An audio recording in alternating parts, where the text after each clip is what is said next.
entonces a presentar al doctor Leonardo Amaya, quien nos presentará su conferencia Fin del paternalismo médico y respeto a la autonomía del otro. El doctor Leonardo Amaya Martínez es médico de la Universidad de Cartagena, máster en psicología con énfasis cultural de la Universidad del Valle, PhD moral de la PUSC de Roma, psicoterapeuta Advanced Practicum del Albert Ellis Institute de Nueva York, miembro correspondiente del Colegio de Psicólogos, miembro del Comité Promotor de Ética, Psicología ORG, miembro del Comité de Ética de ASIEM, profesor del Programa de Psicología de la Universidad del Rosario en Ética aplicada en Psicología y en Problemáticas Psicosociales en Contexto, Premio Nacional de Psicología y profesor distinguido de la Universidad del Rosario. A esto quiero agregar que el doctor Leonardo Amaya es un líder en las temáticas de ética y psicología y ha contribuido a construir unos lineamientos éticos para los psicólogos en Colombia y es verdaderamente un privilegio tenerlo hoy acá. Muchas gracias, doctor. Muchas gracias. Muchas gracias, doctora María Isabel. Va a ser un poco dramática la conferencia porque tengo la voz un poco extraña, pero estoy perfectamente bien. Bueno, este texto que lo conocemos todos bastante bien es el texto de Hipócrates de Cos y es la versión de la Biblioteca Clásica Loeb, porque entre otras cosas el juramento hipocrático ha tenido unas reinterpretaciones que han acabado siendo un poco problemáticas también para nosotros. Por supuesto, los médicos tenemos un gran respeto a la historia. Yo amo la historia y, digamos, la tradición de estar sostenidos en tantos siglos de profesionales resulta de una particular riqueza. Sin embargo, este es el punto que nos resulta difícil a la hora de considerarlo. Esta es alguna de las traducciones. Y el punto que nos resulta difícil en algunas ocasiones para entender nuestra participación en ese final de la vida es este sintagma. No administraré una droga que sea muerte, que sea mortal. Sugiero que este sea un consejo. Tampoco administraré fluoruro a las mujeres. Le sonará muy rara la traducción porque, como ha sido necesario contemporizarla, habitualmente escuchamos una versión que suena: no administraré una droga mortal, no colocaré un pesario a las mujeres. Realmente, cuando los autores, porque la discusión va ahora en el camino, que son varios autores los del juramento hipocrático, cuando los autores colocaron ese reconocimiento del carácter de la medicina, de lo propio de la medicina, lo hicieron en los términos de su momento, lo hicieron con la tecnología de su momento y también con las consideraciones de lo que resultaba propio de la medicina en su momento. Sin embargo, por supuesto que el juramento hipocrático forma parte de un elemento esencial de cualquier principio de acción, el reconocimiento de un carácter propio de la intervención médica. Los médicos tenemos, como también los psicólogos, como también otros profesionales, una relación asimétrica con las personas con las cuales trabajamos. Poseemos un contenido de información y una profundidad de conocimiento que hace particularmente difícil establecer el consentimiento informado, por ejemplo. Nos requiere tiempo, requiere que nosotros traduzcamos al lenguaje cercano de las personas el carácter propio de sus decisiones y de su situación. Y eso ha cambiado también el modo, no solo del ejercicio, sino de entender un rasgo del ejercicio médico. Hay unos casos históricos esenciales y von Ibsen estableció un punto tecnológico que tuvo un impacto muy importante a la hora de entender nuestra tarea. El doctor Ibsen, una persona muy reconocida de mediados del siglo pasado, fue el que abrió la puerta tecnológica a las intervenciones intensivas en medicina. Y eso generó un impacto monumental a la hora de entender el final de la vida humana. Hay un artículo absolutamente clásico que debo citar, que es el famoso Mollaret y Goulon sobre el coma de Passé, ¿Qué es lo que ocurre? Una vez comenzada la posibilidad de mantener la ventilación en un paciente severamente afectado, los doctores Molaré y Goulon encontraron una cosa muy llamativa. Desde 1954, momento de la creación del servicio de reanimación del Hospital Claude Bernard a París, el doctor Moulon llamó la atención a la comunidad médica francesa sobre la existencia de pacientes que presentaban un cuadro neurológico particular asociado con la abolición total de la conciencia, la supresión de todos los reflejos del tallo cerebral, la ausencia de ventilación espontánea y el detenerse de la ventilación y la nulidad del electroencefalograma. ¿Qué fue lo que encontró? Ellos encontraron que estos pacientes que eran sometidos a una intervención intensiva, llegaba un momento en el cual ya no podían mantener las funciones básicas neurológicas del tallo, y luego de examinar las piezas anatomopatológicas después de su muerte, encontraban un deterioro tisular muy importante, la putrefacción de órganos funcionales. Y la pregunta que se hacen Molaré y Goulon era si estábamos sosteniendo la actividad mecánica de un cadáver. La posibilidad tecnológica siempre ha conducido en medicina a una pregunta sobre la naturaleza de nuestra intervención y sobre el sorprendente mecanismo del cuerpo humano, pero también sobre la definición particular de qué es lo que nos hace propiamente humanos.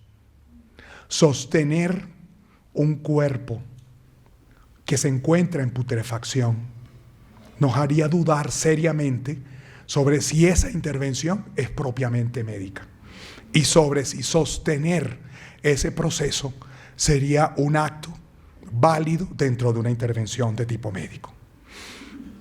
Por supuesto, este es un caso contemporáneo de 1954, recordarán, que es de la notable historia de Karen Ann Quinlan. Seguimos hablando, su mamá sigue viva. Ayer confirmé en internet que Julia sigue viva y sigue presidiendo el hospicio Karen Ann Quinlan cerca de Nueva York.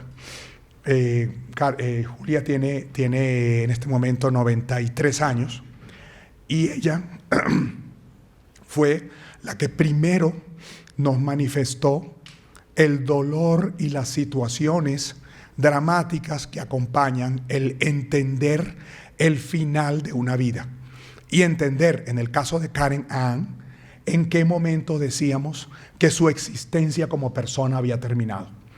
Como ustedes recordarán, son datos simplemente históricos que para nosotros son muy reconocidos, por supuesto.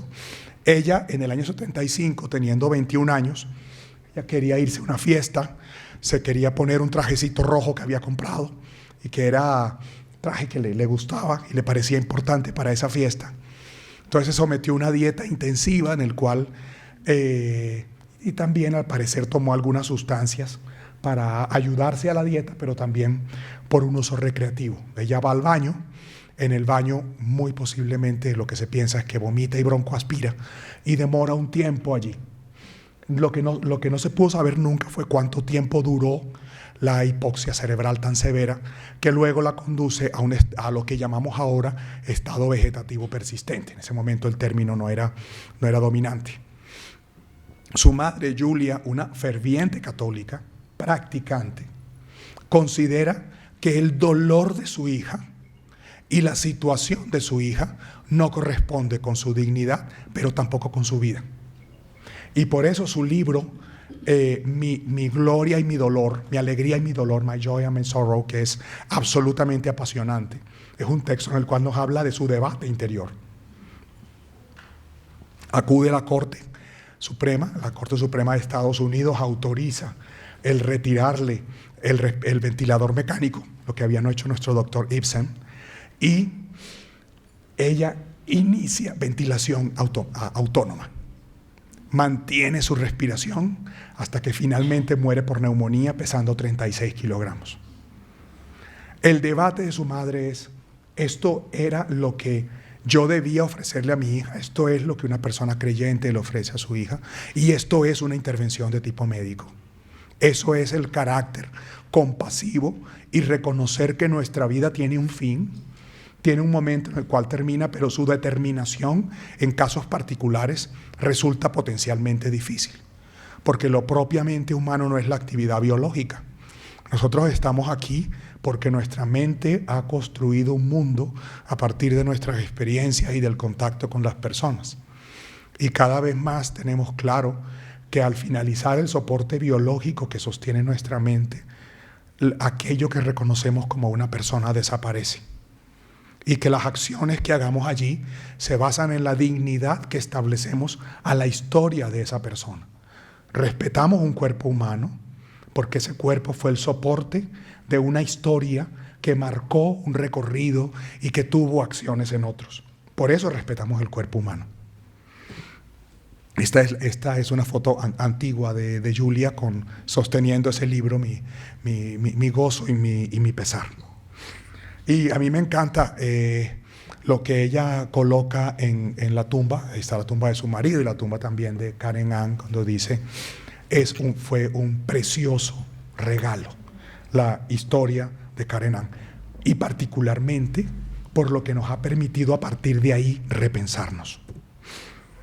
Hay otro personaje que ha resultado particularmente importante y es Dax Donald Covart. Covart con T, no es Covart de cobarde, sino un apellido.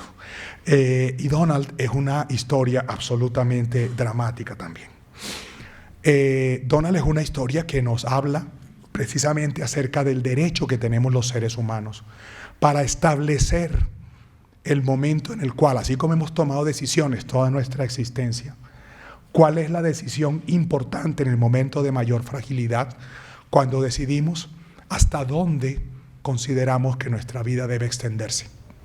Esto, por supuesto, abre una puerta absolutamente dramática, porque precisamente por nuestra posición como médicos nos reclama un trabajo primero personal para entender el derecho de la persona a determinar eso, que nos puede costar mucho trabajo, pero también para aceptar que los modelos de vida pueden ser distintos. La biología humana es distinta, los recorridos humanos son diferentes, y incluso así, lo que cada cual determina como valioso también es distinto. Dax es una cosa sorprendente. Él tiene este libro que es muy importante, El derecho a morir. Ya les cuento la historia, y esto es un trozo de ese libro. Para los que no conocen la historia, posiblemente todos la conocen. Él es una persona joven, yo creo que tengo aquí la historia, pensando en que no iba a poder hablar, lo escribí todo. Tenía 25 años, era veterano de la aviación norteamericana, y él se va a conocer con su papá un terreno que querían comprar. Resulta que por ese terreno pasaba un tubo de gas natural y el tubo estaba dañado.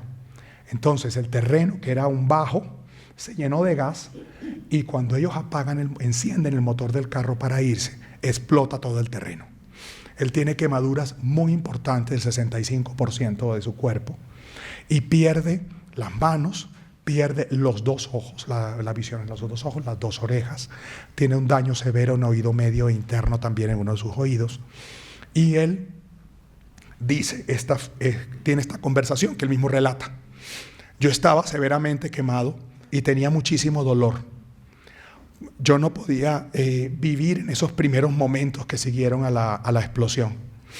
Un hombre que oyó mis gritos de ayuda vino corriendo desde la carretera, bajando desde la carretera, y yo le pedí a él una pistola. Él dijo, ¿por qué? Yo le dije, tú no puedes ver que yo soy un hombre muerto.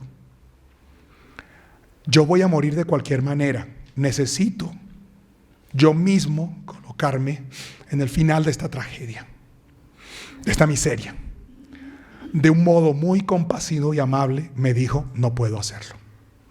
Que es ese debate interior del otro. Dax no escribe esto con rencor, lo escribe para manifestar el dolor y lo que convoca en el otro. Él no tenía manos, entonces se podrán imaginar su imposibilidad para actuar, por su propia cuenta siendo un militar. Entonces, bueno, él le pide repetidamente al personal del hospital que lo dejen morir y que lo ayuden a morir. No podía hacerlo por sí mismo. Y a pesar de que había sido evaluado por psiquiatría como una persona con plenitud para la toma de decisiones, los doctores actúan inadecuadamente y asumen la decisión de su madre. Y es por la decisión de su madre, que no era competente desde el punto de vista legal para actuar, que continúa el tratamiento. Finalmente sale del hospital, estudia Derecho, se casa, estudia en la Universidad de Baylor, se casa, escribe un libro y él sigue vivo en este momento, tiene 71 años. Y sigue diciendo que los doctores no debieron obedecer a su madre y no debieron pasar por encima de su decisión, aunque ahora esté vivo. Por eso el caso de Cobard es súper interesante, porque él, aunque está vivo, él también tuvo 2 intentos de suicidio mientras estudiaba Derecho en la universidad. Aunque sigue vivo, él sigue diciendo que su derecho original y su decisión original debió ser respetada. Y ahí viene una pregunta que nos tenemos que hacer como médicos. ¿Tenemos derecho a pasar por encima de un derecho de otra persona? ¿Qué nos autoriza para que yo actúe en contra de la elección libre de otro ser humano? El problema es que durante muchísimo tiempo nosotros hemos tenido una relación, la seguimos teniendo, una relación asimétrica que se establece por el nivel de conocimiento que nosotros tenemos. Pero el nivel de conocimiento no nos da un poder sobre los otros, nos da una mayor responsabilidad. El consentimiento informado es una obligación nuestra, precisamente porque nuestra posición dominante de conocimiento nos da un poder que puede ser usado de forma ilegítima. Elizabeth Bobia es otro caso de estos que nos convoca ese tipo de preguntas. Elizabeth Bobia es una mujer cuadraplégica, con lesiones por contracturas. Es un caso también muy conocido, pero quiero remarcar un punto de ese caso, que ella decide hospitalizarse por cuenta propia en un hospital como paciente psiquiátrica. Ella va al hospital y dice: yo soy paciente psiquiátrica, y solicita ayuda para morir, porque no podía hacerlo por su propia cuenta, porque también tenemos derecho a, según afirmaba ella, terminar nuestra vida de una forma civilizada. Pues también yo me le puedo tirar a un bus, pero eso no es una forma civilizada. Sin embargo, Elizabeth Bobia recibe un tratamiento mucho más agresivo para su dolor, y ella se retracta de su decisión. Y esto nos presenta una situación compleja y nueva para la medicina, y es establecer, fíjense que ocurre lo mismo que Dax Cobard. Dax continúa vivo y continúa diciendo: yo debí morir y debió ser respetada mi decisión. Y Elizabeth tuvo el derecho humano de cambiar de opinión con la intervención médica. Eso nos trae a nosotros un problema muy complejo, y es que la evaluación de la capacidad de toma de decisiones y los procesos de información que realizamos en las personas con una lesión grave forman parte de las nuevas exigencias de la profesión médica, no solo de los psiquiatras ni de los psicoterapeutas. Cuando uno piensa, por ejemplo, en el protocolo Spikes para la comunicación en enfermedad terminal o para intervenciones en cáncer, debería ser de dominio de cualquier médico. Cualquier profesional de la medicina, cualquier estudiante que está al final de su carrera, debe manejar por lo menos el protocolo Spikes, porque el protocolo Spikes nos fortalece muchísimo a la hora de evaluar y de informar adecuadamente a las personas. Aquí también lo había escrito pensando, quédense con la referencia, el caso es súper interesante. Yo creo que también nos convoca a plantearlo. Y por supuesto, Chantal Sevin nos planteó otro problema adicional. Chantal finalmente decide terminar con su vida sin apoyo médico ante la insensibilidad nuestra de obligarla a continuar adelante con una lesión tan incapacitante, tan dolorosa y que sin embargo no era una lesión terminal. Nosotros sabemos que la norma de enfermedad terminal es profundamente inexacta. Nosotros seguimos viviendo con la idea de que una enfermedad terminal se define a partir de que los profesionales formados consideren que no sería sorprendente la muerte en 6 meses. Esa definición es supremamente pobre, entre otras cosas y entonces vamos a dejar a tantas personas con neoplasias profundamente deformantes y dolorosas para las cuales no tenemos intervención, que vivan 1 año, que vivan 2, que vivan 4. No todo mundo tiene un caricaturista influyente como hijo que pueda permitir que se salte la norma, porque ustedes saben que el padre de Matador no cumplía la norma. Y entonces no estamos introduciendo, favoreciendo y colaborando con otra situación de injusticia. ¿Por qué estamos dejando los médicos que eso nos los definan los abogados, que no conocen las sutilezas y los problemas y las complejidades de cualquier patología? No es lo mismo tener un astrocitoma que tener un melanoma metastásico. El recorrido no es el mismo. Muy bien, y este es el problema que nosotros conocemos. Yo creo que para todos es sabido que la intervención se llama clínica porque los médicos nos sentábamos para atender a la gente y nos sentábamos en un cline, en una sillita. ¿Por qué? Por nuestra autoridad. Pero una autoridad reclama precisamente tener unas normas éticas. ¿Por qué tenemos normas éticas nosotros? Tenemos normas éticas porque tenemos un poder del cual se puede abusar. Las normas éticas forman parte de las relaciones asimétricas. Yo no tengo normas éticas con mis pares. Yo tengo normas éticas cuando atiendo personas en las cuales mi conocimiento y mi entrenamiento favorecerían que yo manipulase y actuase en contra de sus derechos. Eso es lo que establece una norma ética. Había comenzado mencionando el juramento hipocrático y recuerden que hay una evolución muy importante en todas las disciplinas en relación con la ética. ¿Por qué? Porque nosotros sabemos, primero, antes del código del juramento hipocrático estaba el código de Hammurabi, que sigue siendo un documento relativamente de referencia. Recuerden que era más es una piedra llena de castigos que está en el Louvre y básicamente es una condenación. Luego el juramento hipocrático establece una serie de responsabilidades. Luego Epicuro y Aristóteles tienen un debate filosófico muy interesante acerca de qué vida es valiosa vivir. Sobre todo Epicuro, que era profundamente pragmático, nunca escribió un código, pero nos dejó una serie de reflexiones acerca de cuál debe ser la vida humana y su sentido. Tendremos que esperar al edicto de Milán en el 325, que como siempre pasa en la historia, no fue un edicto ni fue en Milán. Perdón, lo voy a lograr. Esto es un toque dramático. Tendremos que esperar a que Kant y Bentham establezcan una serie de reflexiones. Aquí termina, digamos, la influencia directa de la Iglesia Católica sobre todas las estructuras del imperio. Y sin embargo, Aquino, Tomás de Aquino, que era religioso, retoma a los clásicos. Recuerden que más o menos hasta el 1100, se queda oculta toda la reflexión griega por motivos de tipo religioso. Y Tomás de Aquino, un religioso, vuelve a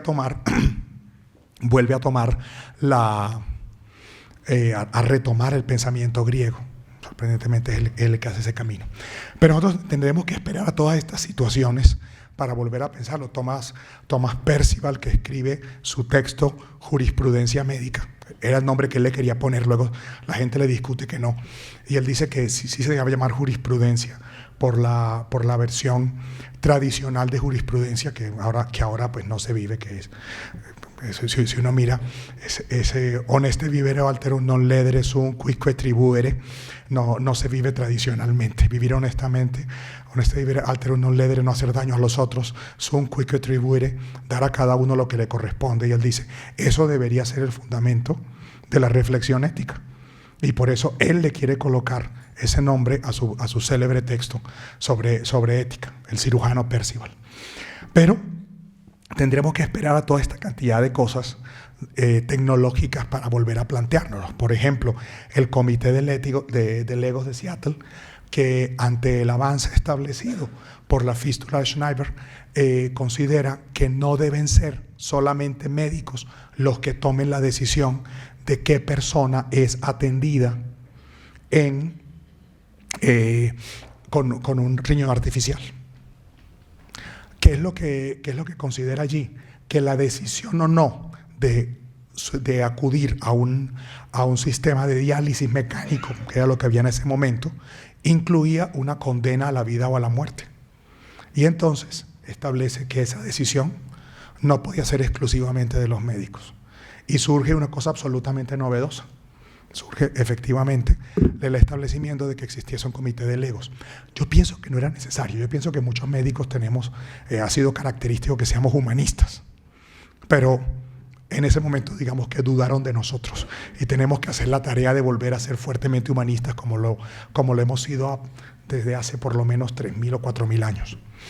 Por supuesto, es muy importante la aparición del Centro Hastings, del Instituto Kennedy, pero también, por supuesto, del protocolo de Belmont, que establece la obligación de un proceso dialógico en el cual se le explica a las personas en qué situación se encuentran, las alternativas que tiene, las posibles salidas de esa alternativa, y es eso que reconocemos como el consentimiento informado, que como lo tenemos bien claro, no es el papel.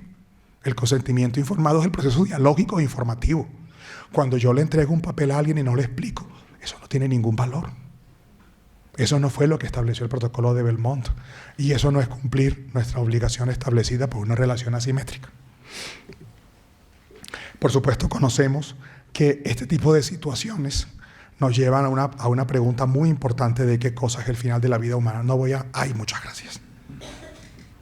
No voy a extenderme en esta historia que ustedes ya conocen, que es la evolución de las diferentes instituciones que establecen los momentos para considerar los diferentes escenarios, porque no es solamente la eutanasia con esas condiciones tan rígidas que se han colocado en Colombia y que desconocen notablemente la versión médica, y eso es culpa nuestra, de los médicos, que no hemos hablado más duro, pero también una cosa que resulta relativamente problemática, que es el suicidio con apoyo médico, porque eso sí ha resultado supremamente complejo de entender para nosotros mismos, por parte, digamos, de la gran tradición.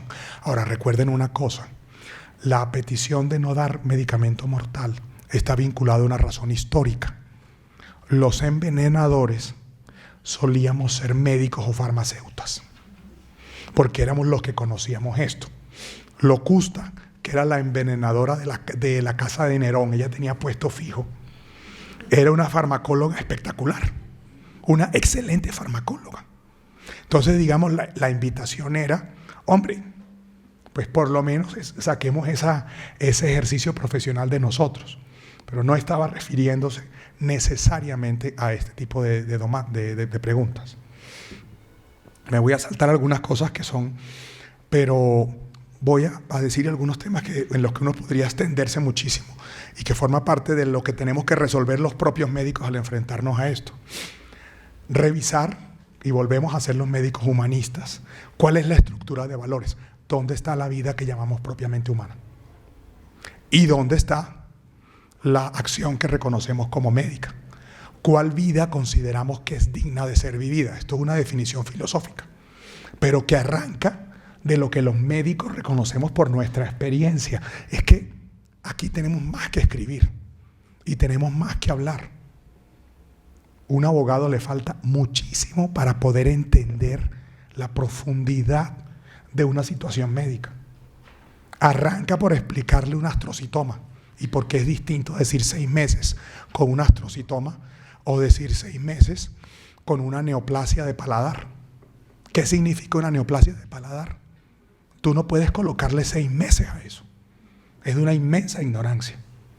En ese caso no es ignorancia crasa, porque no tienen que saberlo, lo tenemos que saber nosotros. Por supuesto, esa idea un poco curiosa de que tenemos que dejar la terminación natural de la vida humana. Vamos a ver. Si nosotros hubiésemos seguido con la regla de la terminación natural de la vida humana, aquí no habría prácticamente nadie. Yo tuve una neumonía hace como 20 años esquiando. ¿Sabes que los costeños esquiando, eso es una combinación peligrosísima? Entonces, no, fue hace como 15 años. Entonces, la terminación natural de mi vida hubiera sido allá. Entonces, no existe terminación natural de la vida humana desde que estamos los médicos, incluso consangrados. Entonces, eso a mí me sorprende cuando lo escucho. No, es que la terminación natural de la vida humana. Pues bueno, es que no. ¿Cuántos hubiéramos muerto en la infancia sin vacunación? La vacunación ha permitido que la mitad de aquí estemos, el 70% lo estemos aquí. Entonces, eso es una batalla que tenemos que dar porque en la cultura está muy extendida. Nos toca explicarle a la gente, la terminación natural de la vida humana muchas veces era en la vida intrauterina. Y en los primeros 2 años nos moríamos de diarrea, en los primeros 6 meses.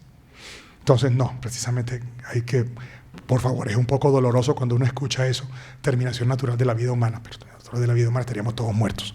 Bueno, por supuesto es importante la evaluación del grado de depresión y por supuesto las interferencias en las tomas de decisiones, que eso es una tarea médica, no solo del psiquiatra, no solo del psicólogo. El médico debe tener algún grado importante y significativo de formación y no sirve, es supremamente inexacto suponer que yo no puedo tomar decisiones porque tengo depresión o porque estoy mayor. Todos tenemos algún grado de depresión en algún momento de nuestra vida. Y con 2 criterios clínicos, el 60%. Entonces, uno puede tomar decisiones con algún grado de interferencia psicológica. Uno nunca está en plenitud de toma de decisiones. O cuando ustedes se casaron estaban en plenitud de toma de decisión.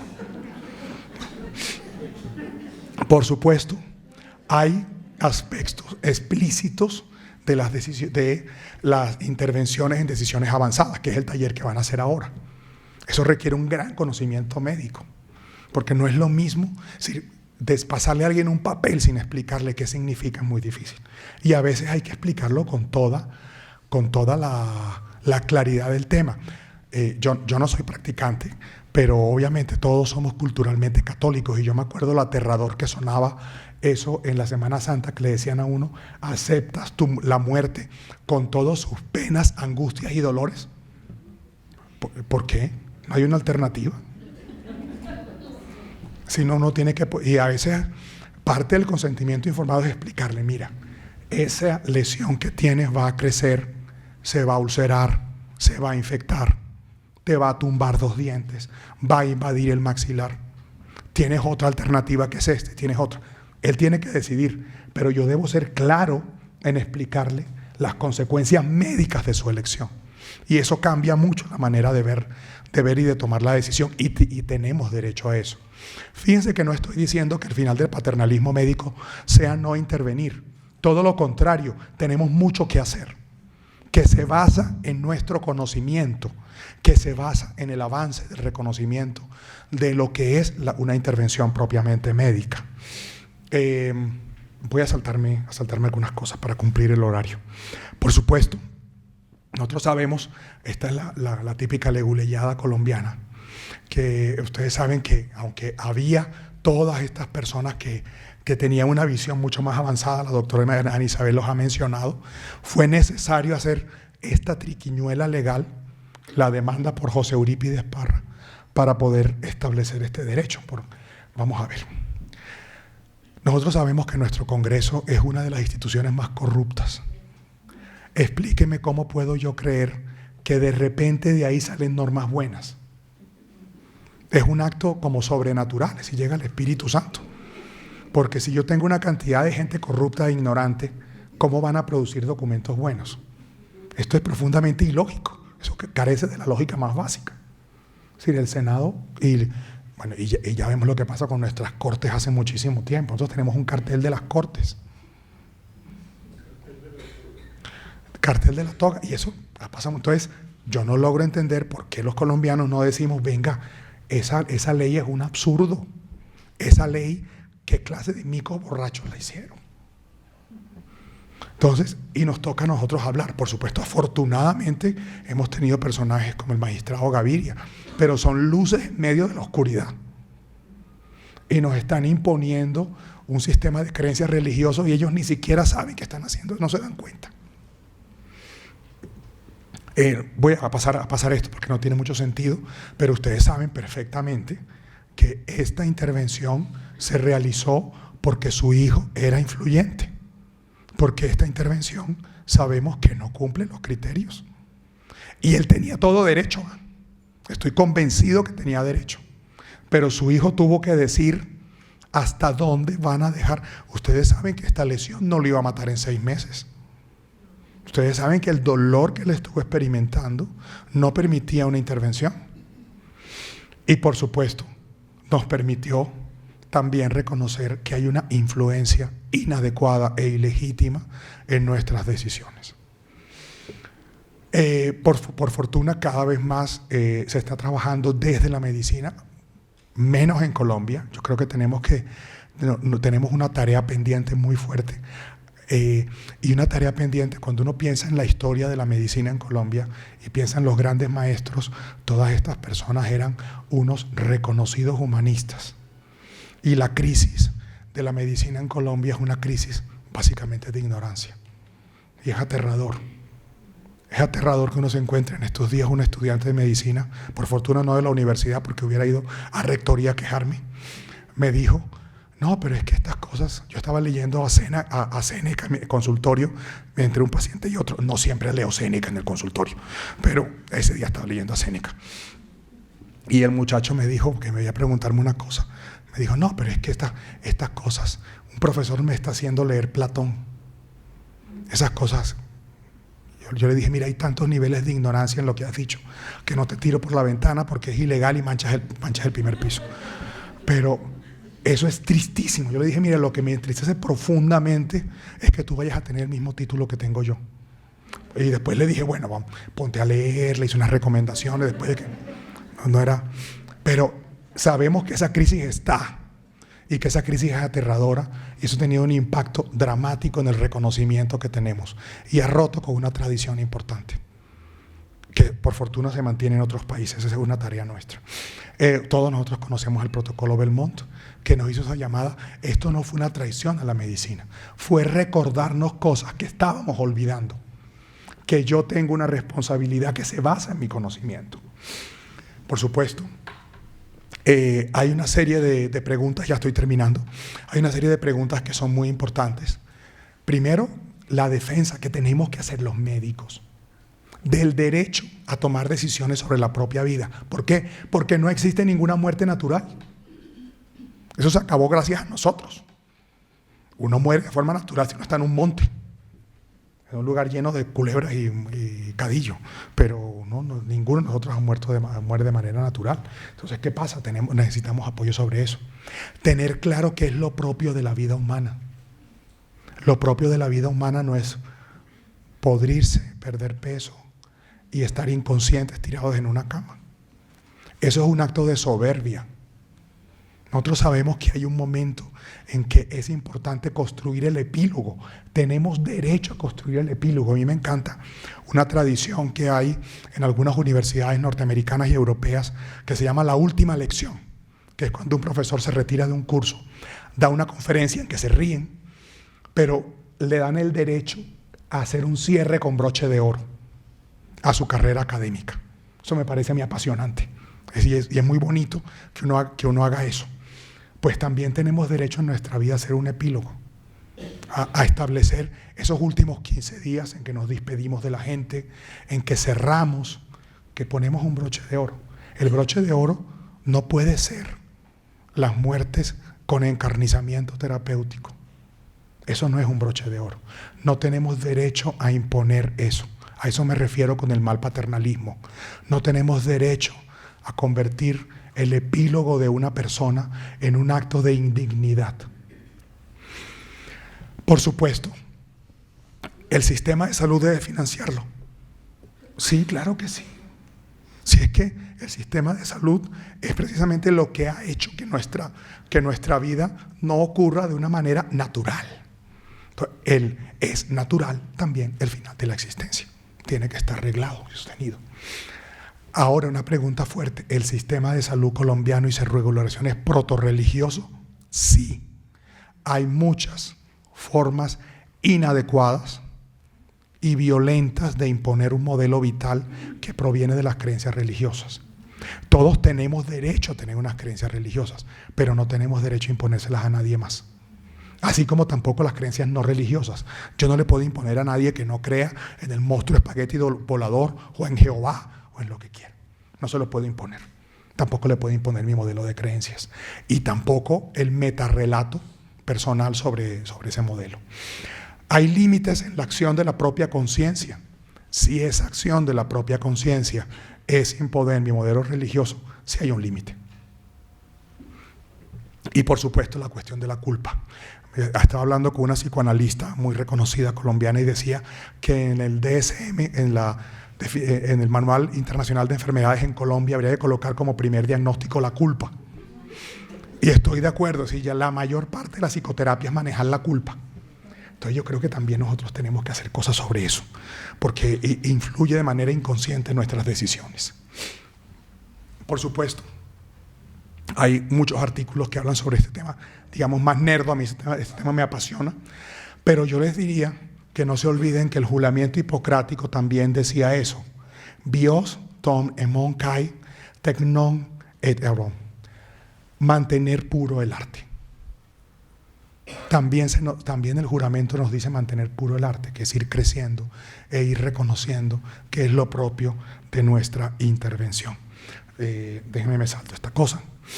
Hay un célebre médico, Adolf Grubler, citando a Claude Bernard, tenía esta frase, esto es de 1850 por lo menos, que nos recordaba: curar alguna vez, aliviar en algunas oportunidades, consolar siempre. Y esta invitación, consolar siempre, lo reconocía ya como una tarea propiamente médica que podemos hacer el 100% de las ocasiones. Console a tuyos. Y eso es un reto al que quiero invitarlos. La intervención médica no termina cuando se dice culturalmente ya no hay nada que hacer por él. No, todo lo contrario. Ahora hay mucho que hacer. Y es una obligación y una característica médica. Así que mi invitación es no que el paternalismo médico nos quitó algo, el final del paternalismo médico, sino que nos invitó a darnos cuenta que tenemos mucho que trabajar, que tenemos que acompañar como médicos en el momento más frágil de la existencia, de una gran fragilidad psicológica, de una gran fragilidad también acerca del sistema de valores, pero también de fragilidad de tipo físico. Esta fue la foto que descargué ayer del Facebook de Julia Quinn. Ella dirige este lugar, el Hospicio Karen Ann Quinlan, muy cerquita de Nueva York, hora y media en carro. Y bueno, muchísimas gracias. Espero que esta reflexión les haya servido para algo.